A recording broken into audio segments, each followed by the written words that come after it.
The text from my stepmother flashed across my screen while I sat in my Manhattan office, 60 floors above the city. After discussing this with your father, we've decided you're no longer welcome at Crystal Cove Resort. Your behavior at the charity gala was embarrassing. Your membership has been revoked. I leaned back in my chair, staring through the floor-to-ceiling windows overlooking Central Park. The behavior she referred to, exposing the fact that their charity foundation spent less than 2% of its funds on actual charitable work. The rest financed their luxury lifestyle at Crystal Cove, their beloved, ultra-exclusive Hamptons resort. James, my executive assistant, knocked and stepped in with my afternoon coffee. Miss Chin, the banking division reports are ready. Thank you, James. I accepted the cup, still staring at the message. How long have my father and Diana been members at Crystal Cove? 15 years, he replied immediately. Since shortly after your father married her. They've maintained the presidential suite year-round. I nodded slowly. I remembered the day they kicked me out of that same suite when I was 17. Diana needed it for her wellness retreats. In reality, it was champagne, gossip, and complaints about inconvenient stepdaughters. Another message buzzed onto my phone. Security has been notified. Don't embarrass yourself by trying to enter. My lips curved slightly. Diana had no idea that 3 months earlier, Chin Financial Holdings, my company, had quietly acquired Sterling properties, including Crystal Cove Resort. The deal had been structured through layered transactions, keeping the Sterling name intact while I rebuilt the company from within. Even resort management didn't realize their paychecks now came from me. I had planned to reveal my ownership at the next board meeting. But Diana's text changed that. James, I said calmly, opening my laptop, pull up the Sterling management interface. I want live security feeds from Crystal Cove. Immediately. Screens illuminated the office wall. There they were, my father and Diana, enjoying side-by-side massages in the spa's premium suite. Diana sipped champagne while complaining about ungrateful stepdaughters who don't know their place. They're using their Platinum Elite membership, James reported. Current tab, $2,800. I rested my fingers on the keyboard. Let's see how they like losing access mid-massage. Would you like the standard press release prepared? James asked carefully. No, I replied. This one is personal. A confirmation prompt appeared on my screen.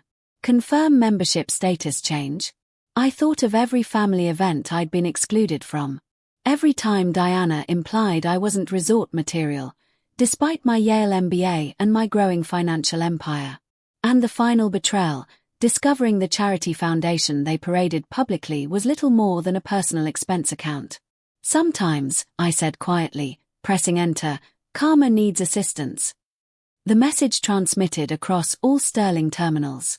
Effective immediately, the Anderson family's access is revoked. On screen, Diana's wristband flashed red. The show began. In the spa suite, her therapist's tablet displayed. Payment method declined. Membership suspended. There must be some mistake, Diana snapped, clutching the sheet. Run it again. It's been suspended, Mrs. Anderson.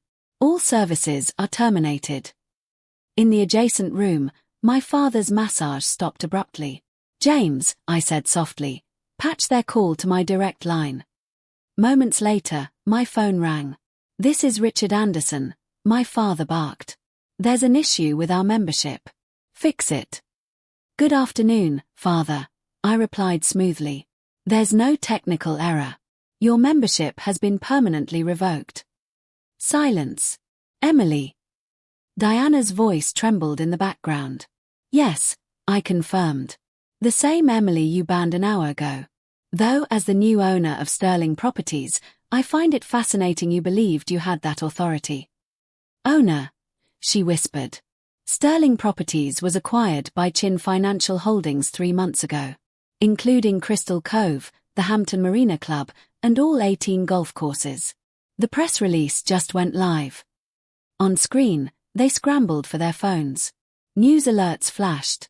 Sterling Properties acquired by Chin Financial. Emily Chin revealed as CEO. You can't do this, Diana hissed.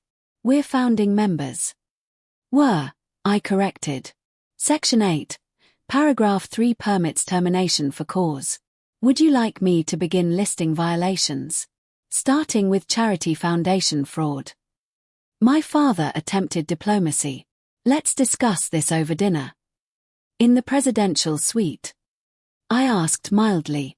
I've donated it to the National Merit Scholars Program.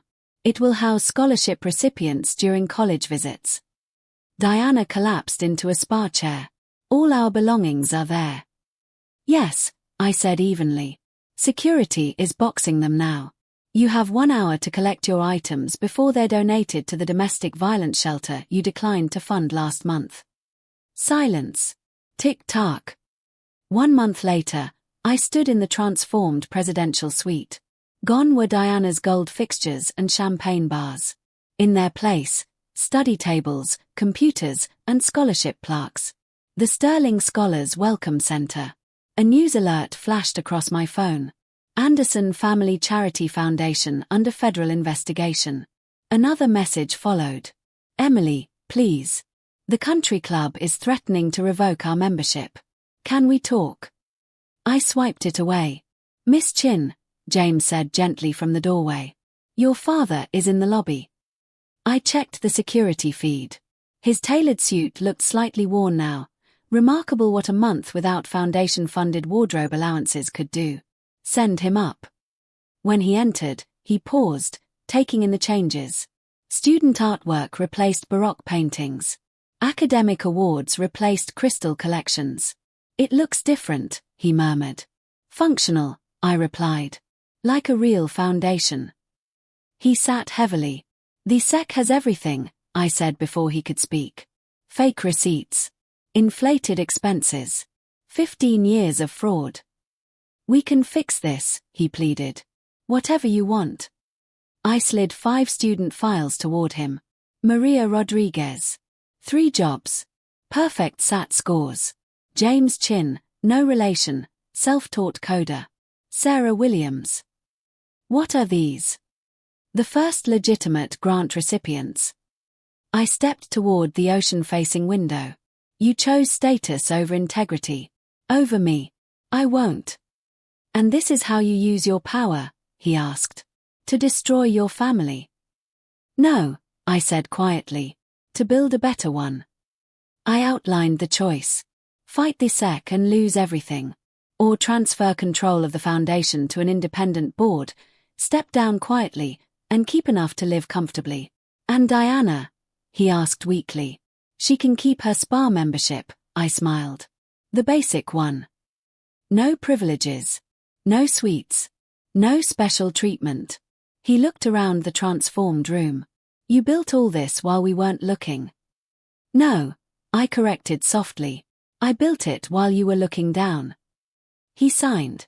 As he left, I called after him. Oh, and give Diana my regards. The spa's platinum suite. It's a student study lounge now. Much better use of the space. The door closed. I returned to signing acceptance letters. Each signature wasn't revenge. It was power used correctly.